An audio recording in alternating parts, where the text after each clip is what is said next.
예, 오늘 본문 우리 요한 1서 2장 우리 12절부터 14절 말씀을 중심으로 맞춤형 신앙생활이라는 제목을 함께 은혜를 나누면 참 좋겠습니다.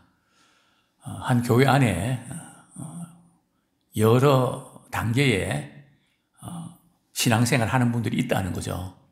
뭐 큰 교회든 작은 교회든 주님의 피로 사신 몸된 교회 안에는 다양한 부류의 신앙 상태가 있다는 것입니다. 사도 요한은 당시에 이 성도들 향해서 세 가지 호칭을 사용하고 있는데요. 첫 번째 호칭이 뭘까요? 12절에 보면 자녀들아, 그죠? 자녀들아, 그죠? 그 다음 두 번째 호칭은요, 아비들아 이렇게 나오고요. 그 다음에 이제 세 번째 호칭은 이제 청년들아, 그죠? 이렇게 나옵니다. 그리고 14절에 보면 13절에는 자녀들아 이렇게 나와 있는데 14절에 보면은 아이들아 이렇게 나와 있죠. 근데 13절과 14절은 다른 게 아니고요. 같은 이제 호칭을 이렇게 반복해서 강조를 하고 있습니다. 왜 그런지는 조금의 말씀을 드리겠는데요. 그리고 이제 14절 하반절에 보면 왜 그런가 하면 아이들아 내가 너희에게 쓴 것은 너희가 아버지를 알았으며, 그리고 아비들아 우리 13절 보면 똑같죠, 그죠? 내가 너희에게 쓴 것은 너희가 태초부터 계신 일을 알았으며, 14절도 그랬죠, 그죠? 태초부터 계신 일을 알았으며, 그리고 청년들아 내가 너희에게 쓴 것은 너희가 악한 자를 이기었습니다. 우리 14절 하반절도 보면 너희가 흉악한 자를 이기었습니다. 그러니까 지금 이 세 가지 표현은 다른 표현이 아니고 이제 자녀들하고 아이들하는 표현을 조금 이렇게 다르게 썼거든요. 그 차이가 뭔지는 조금 후에 말씀드리고요. 세 가지 이제 호칭을 이제 쓰고 있는데 이것은 뭐 나이를 말하는 것은 아닙니다. 신앙은 나이가 아닙니다. 영적 성장은 어린아이들 경우에도 청년의 그런 단계에 있는 아이들도 있습니다. 또 반면에 우리 신앙생활 오래 했지만은 아이들의 신앙 단계에 있을 수도 있다는 겁니다.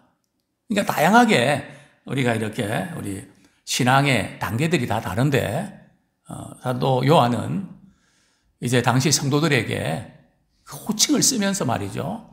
자녀들아, 아비들아, 청년들아. 근데 이제 오늘 본문에 보면 조금 순서로 보면 말이죠.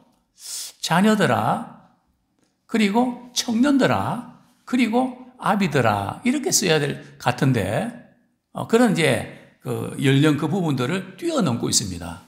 그죠? 신앙생활하는 데 있어서 강조점이 있다는 거죠. 굉장히 참 중요한 그런 지적인데요. 또 오늘 본문에 보면 우리 12절부터 14절까지 보면 말이죠. 똑같은 표현이 6번이나 사용되고 있죠. 어떤 표현입니까? 내가 너희에게 쓰는 것은, 내가 너희에게 쓰는 게 뭘까요? 1차적으로 뭘 가리킬까요? 요한 1서를 가르치는 거죠, 그죠?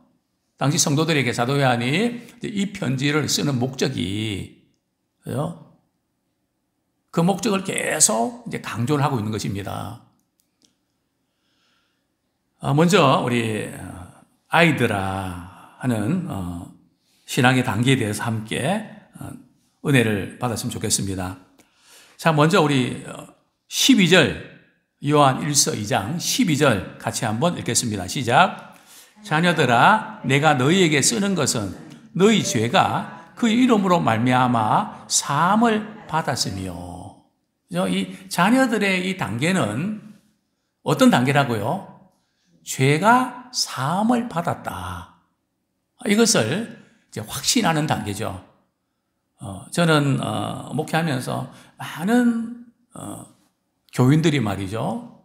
신앙생활을 수십 년간 했는데도 이 죄사함에 대한 확신이 없기 때문에 과거에 우리가 자라나면서 겪었던 아픔들,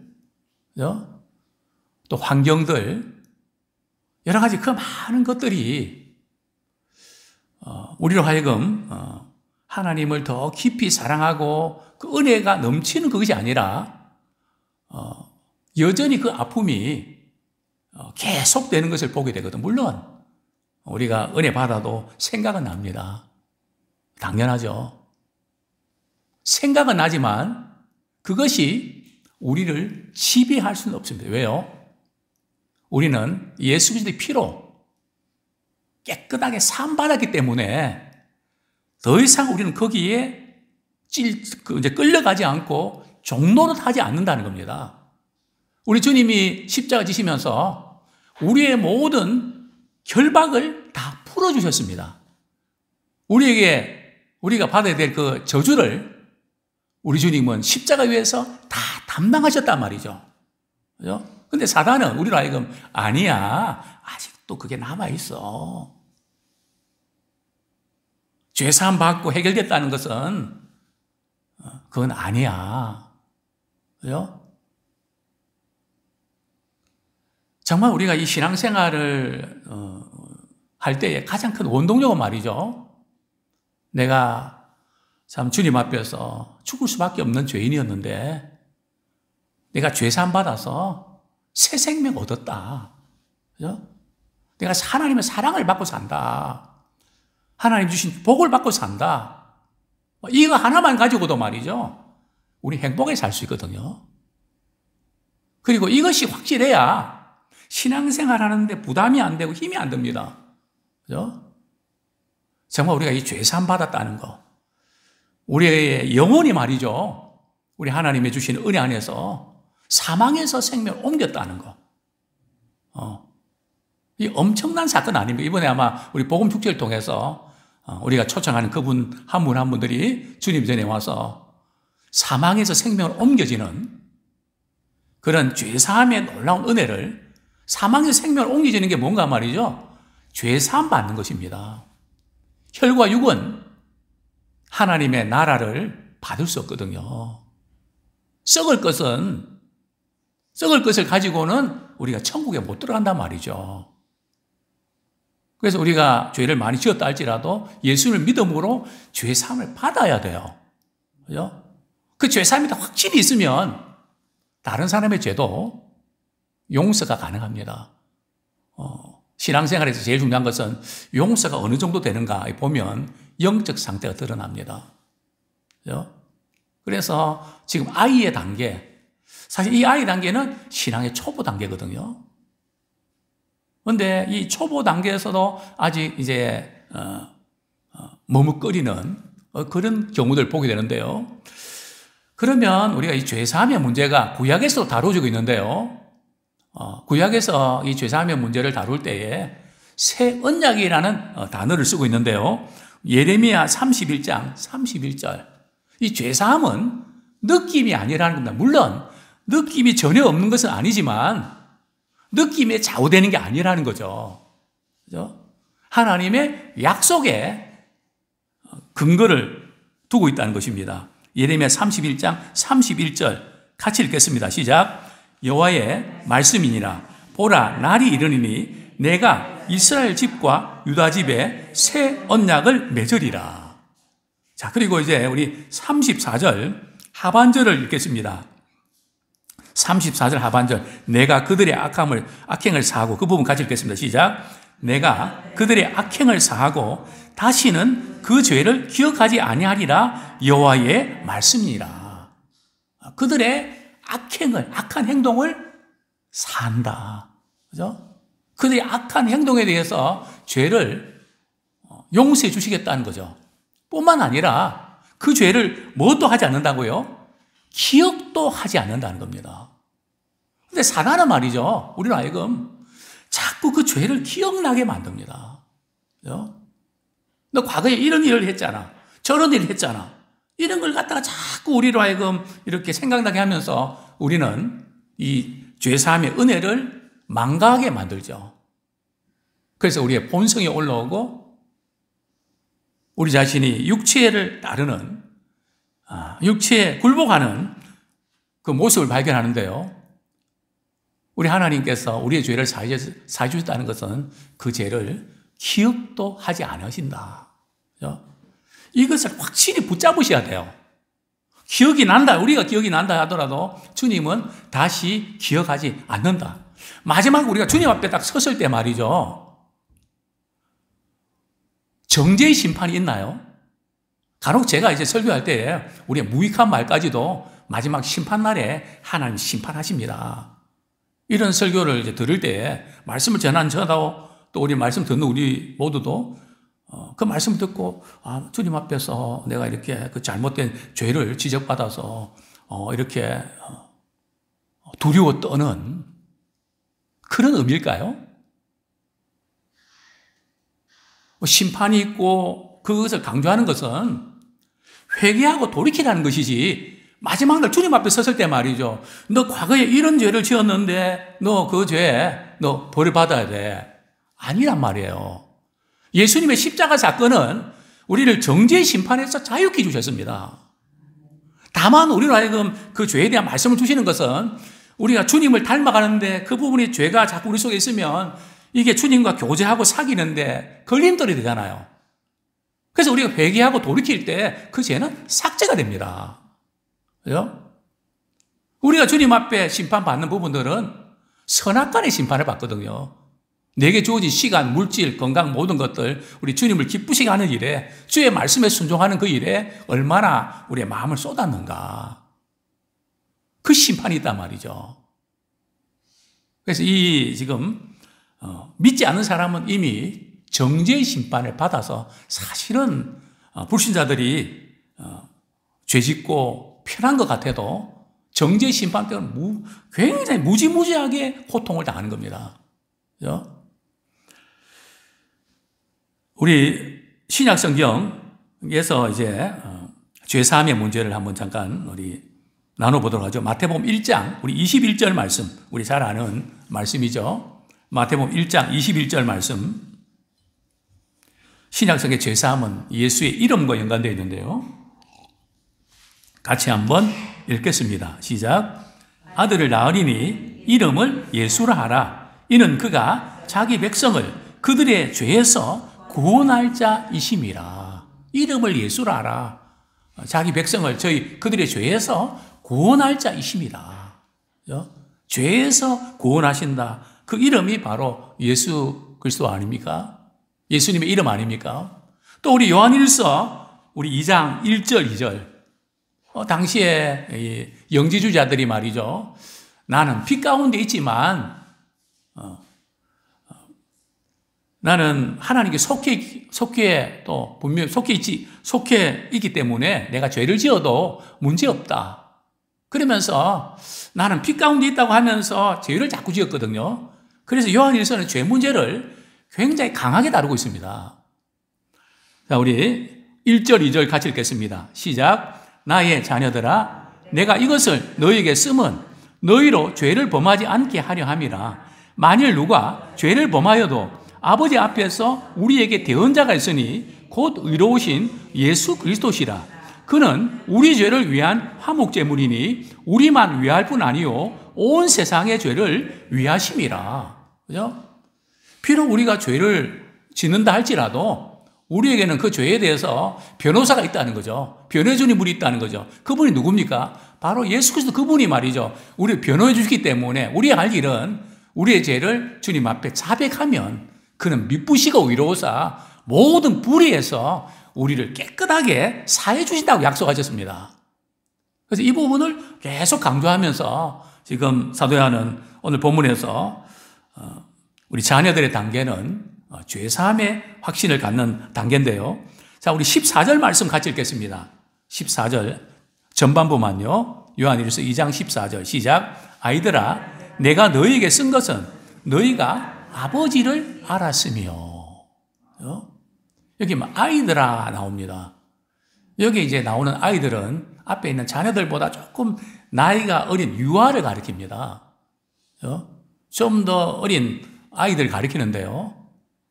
어린 아이들은 아버지의 관계가 절대 의존 관계 아닙니까? 어디 가더라도 아버지 손잡고 늘 의지하는, 즉 아들과 아버지의 관계, 의존적인 관계.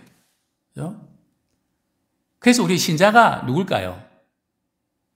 제3의 기쁨을 갖고 하나님을 아버지로 삼고 의지하면서 그분을 섬기면서 살아간다는 거죠. 참 하나님이 우리 아버지가 되셨다. 나는 그분의 자녀다. 영접하는 자, 곧 그 이름을 믿는 자들에게는 하나님의 자녀가 되는 권세를 주셨으니. 히브리서에서 강조하는 거 있죠. 이제는 신앙의 초보 단계에서 머무르면 안 된다. 언제까지 아이의 단계에서 머물러 있겠느냐. 신앙의 초보를 버리고 이제는 성숙한 단계로 나아야 된다. 그 부분을 이제 강조를 하고 있는데요. 저는 요한복음 1장 12절 말씀을 참조합니다. 영접하는 자, 곧 그 이름을 믿는 자들에게는 하나님의 자녀가 되는 권세를 주셨으니, 그냥 자녀가 되는 수준에 머무는 게 아니고요. 자녀가 되는 권세를 사용하는 겁니다. 그죠? 예수 이름의 권세를 사용하고 하나님의 자녀라고 하는 그 권세가 대단합니다. 그죠? 이 하나님의 자녀의 권세를 사용하는 그런 우리가 되기를 원합니다. 그래서 14절의 아이들은 말이죠. 좀 더 이제 의존적인 그런 의미가 있고요. 또 반면에 아직도 신앙이 성숙하지 못해서 좀 지도가 필요하고 또 자라나야 되는 그것을 이렇게 강조하는 그런 표현인데요. 그래서 이제 신앙의 초보 단계에서 좀 벗어나면 좋겠다. 그 부분을 이제 강조하는 의미가 내포되어 있는데요. 자, 먼저 고린도서 3장 1절. 신앙의 초보와 또 이제 어린아이 단계라는 것은 구체적으로 뭘 가르치는가? 고린도전서 3장 1절 말씀 우리 같이 한번 읽겠습니다. 시작. 형제들아, 내가 신령한 자들 대함과 같이 너희에게 말할 수 없어서 육신에 속한 자, 곧 그리스도 안에서 어린아이들 대함과 같이 하노라. 그러니까 사도 바울이 고린도 교인들에게 말이죠. 좀 신령한 차원의 말씀을 좀 나누고 싶지만 그것을 받아들일 만한 그분이 준비가 안 돼서 좀 안타깝다. 그래서 그리스도 안에서 어린아이를 대하는 같이 그렇게 대한다. 그럼 그리스도 안에서 어린아이를 대하는 것이 뭘까요? 3절 말씀 같이 읽겠습니다. 시작. 너희는 아직도 육신에 속한 자로다. 너희 가운데 시기와 분쟁이 있으니 어찌 육신에 속하여 사람을 따라 행함이 아니요. 자, 육신에 속한 그 삶의 특징이 뭐라고요? 시기와 분쟁이 있다는 거죠. 이것은 육신을 따라서 이렇게 살아가기 때문에 그렇다는 거죠. 우리는 성령을 따라 살아야 됩니다. 우리가 말씀을 따라 살아가야 되고요. 이 부분을 우리에게도 늘 육신의 어떤 소욕도 다 있죠. 그러나 그것을 하나님이 주신 우리 말씀을 가지고 다스릴 줄 알아야 됩니다. 하나님께 베푼 은혜 안에서 이것을 굴복시킬 줄 알아야 됩니다.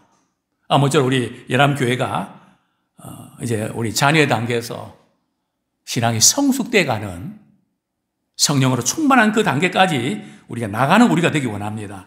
자, 두 번째로 아비의 단계인데요.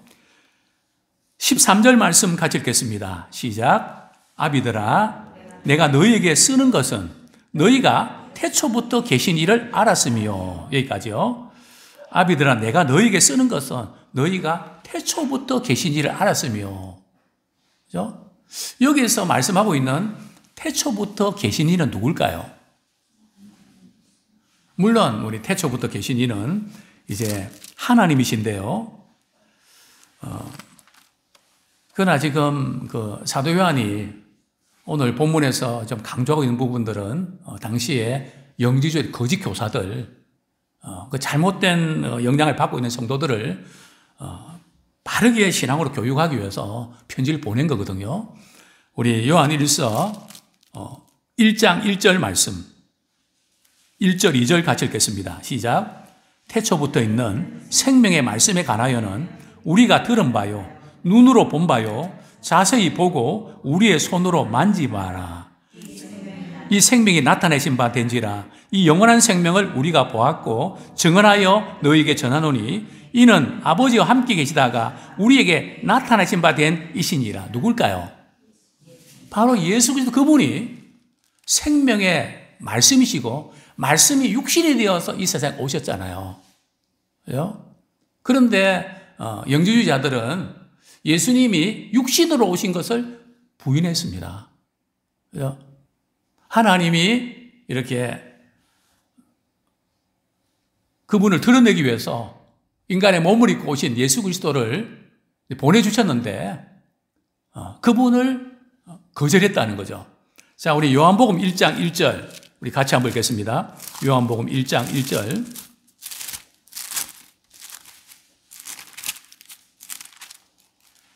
시작. 태초에 말씀이 계시니라.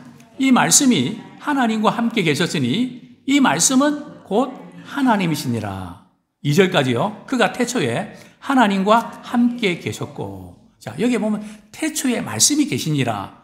이 말씀이 하나님과 함께 계셨으니 이 말씀은 곧 하나님이시다. 이게 무슨 뜻일까요? 여기 이 말씀은 곧 하나님이시란 말은 어떤 하나님이시죠?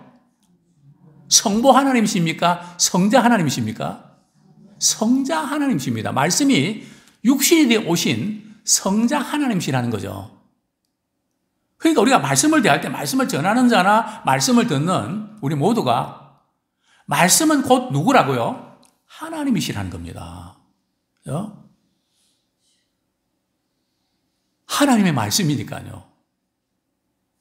누가 말하는 것에 따라서 그 사람의 말이 되잖아요. 성경은 하나님의 말씀이잖아요. 그러니까 우리가 하나님의 말씀을 하나님의 말씀으로 받고 듣는 그런 우리가 되기 원합니다. 이 예수 그리스도 그분이 어떤 분이지? 우리 하나님의 놀라운 구원의 계획을 위해서 이 세상에 오셔서 참 크신 일을 이루셨잖아요. 그죠? 하나님이 이 세상에 오셔서 우리 하나님께서 예수님 보내셔서 이 세상에 어떤 일을 행하셨는지, 그죠? 구원의 놀라운 일을 이루시고 또 섭리하시다가 마지막 날 세상을 심판하시는 창조주신 그 하나님, 또 심판자신 예수 그리스도, 그분을 아는, 우리 신앙생활은 뭐 열심히 봉사하는 거 중요합니다.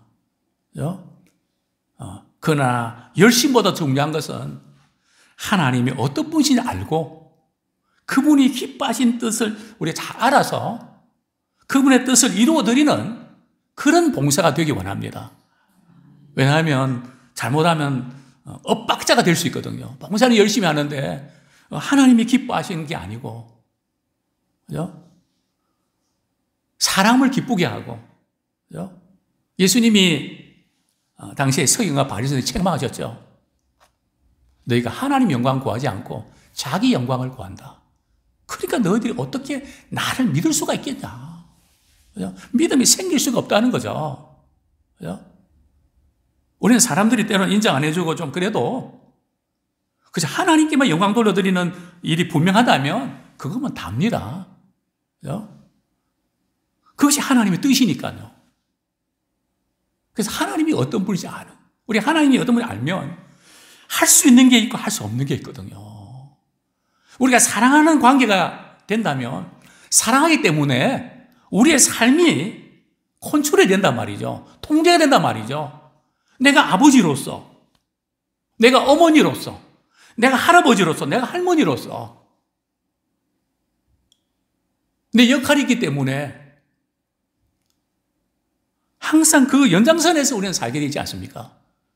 내가 부모로서 적어도 우리 자녀들에게 이것만큼은 내가 실망시키지 않아야 되겠다. 이것만큼은 자녀들에게 참 좋은 거 물려줘야 되겠다. 그런 게 있지 않습니까? 마찬가지로 우리는 평생에 걸쳐서 어떤 상황 속에서도 하나님을 깊이 알아가는 기회로 삼으십시오. 그죠? 자책감에도 빠지지 마십시오. 자책에 빠질 때에 주님이 나의 이런 문제를 위해서 십자가 지시고 깨끗하게 사해 주셨지. 자책감이 변하여 죄사함의 감격으로 바뀌기 원합니다. 또 누구 때문에 이렇게 됐지, 누구를 비난하거나 그렇게도 하지 마십시오. 그 상황을 통해서 하나님이 내게 무언가를 깨닫게 하기를 원하시는구나. 하나님, 제가 이런 점에서 다시 한번 돌아보면서 우리 하나님이 내게 뭐라고 말씀하시는지 저는 깨닫기 원합니다. 그러니까 모든 상황을 하나님을 알아가는 기회로 삼는 우리 모두가 되길 원합니다. 그것이 아비의 단계의 신앙생활하는 그 모습입니다. 마지막으로 우리 청년의 단계, 우리 요한일서 우리 2장 13절 하반절 같이 읽겠습니다. 청년들아, 내가 너희에게 쓰는 것은 너희가 악한 자를 이기었습니다. 자, 청년들의 신앙의 단계는 뭐라고요? 악한 자가 누굽니까? 원수 마귀 아닙니까? 원수 마귀의 시험 앞에서 우리는 이기는 자가 되기 원합니다. 참 그동안 저도 목회하면서 많이 졌습니다. 얼마나 많이 후회되고 마음이 아픈지 모릅니다.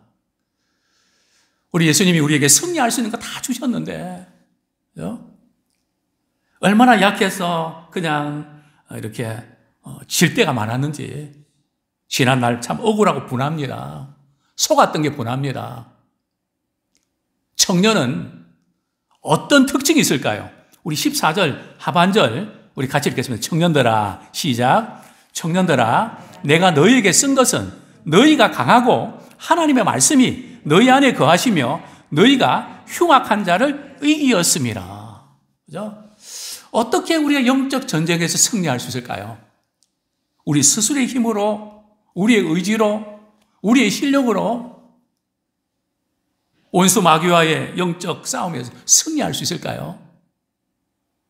제일 먼저 이렇게 강조하고 있는 것은 너희가 강해야 된다. 우리가 어떻게 강해질 수 있을까요? 돈이 많으면 강해질 수 있을까요? 세상에 많은 지식을 가지면 강해질 수 있을까요? 높은 위치에 있으면 강해질 수 있을까요?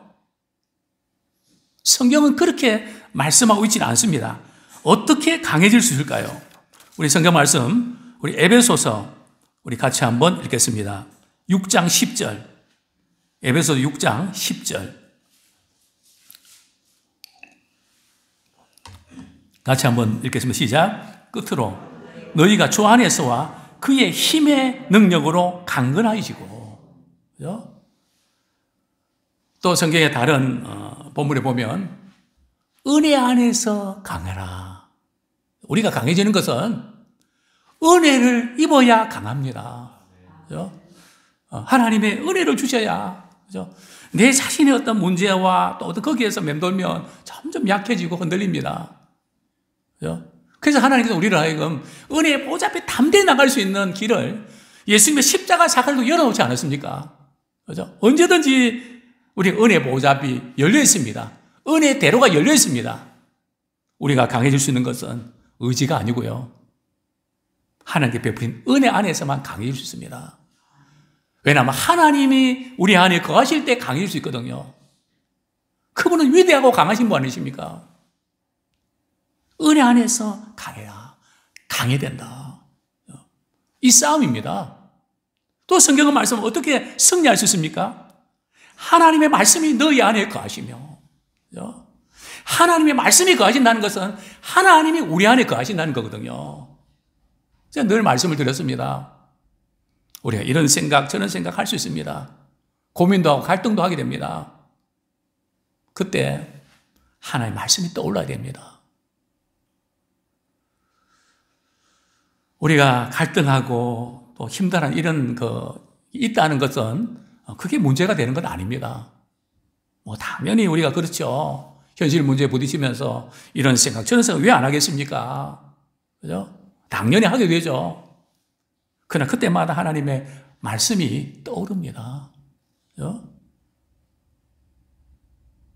그리고 그 하나의 떠오른 하나의 말씀이 내 생각과 모든 약함을 이기게 하십니다. 아무것도 염려하지 마라. 두려워하지 말라. 놀라지 마라. 내가 너의 하나님이 된다. 내가 너를 굳세게 하고 너를 참으로 도와줄 거야. 그 하나님의 약속의 말씀이 거할 때에 우리는 약한 자 같으나 강한 자가 될 줄로 믿습니다. 우리는 다른 어떤 것보다 하나님의 말씀이 우리 안에 거하는 여기에 초점을 맞추면서 승리하기를 원합니다. 우리는 세 가지 확신을 이렇게 좀 강조하면서 말씀 맺고자 합니다. 그리스도인은 누구나 죄사함의 확신을 확고하게 하셔야 됩니다. 그렇죠? 때론 이런저런 잘못한 게 생각할 때마다 거기서 계속 흔들리시면 안 돼요. 그렇죠? 물음표를 찍지 마시고 주님이 나희들을 위해서 십자가 지심으로 나의 모든 죄가 깨끗하게 용서함 받았다. 그것은 느낌이 아니고 생각도 아니고요. 하나님의 약속입니다. 하나님의 보증수표 같은 약속의 말씀이 우리에게 죄사함의 확신을 우리에게 주십니다. 그래서 모든 상처와 아픔들이 이전의 모든 것이 지나가고 새 것을 잊기를 원합니다. 옛 것은 변하고 새 것이 되기를 원합니다.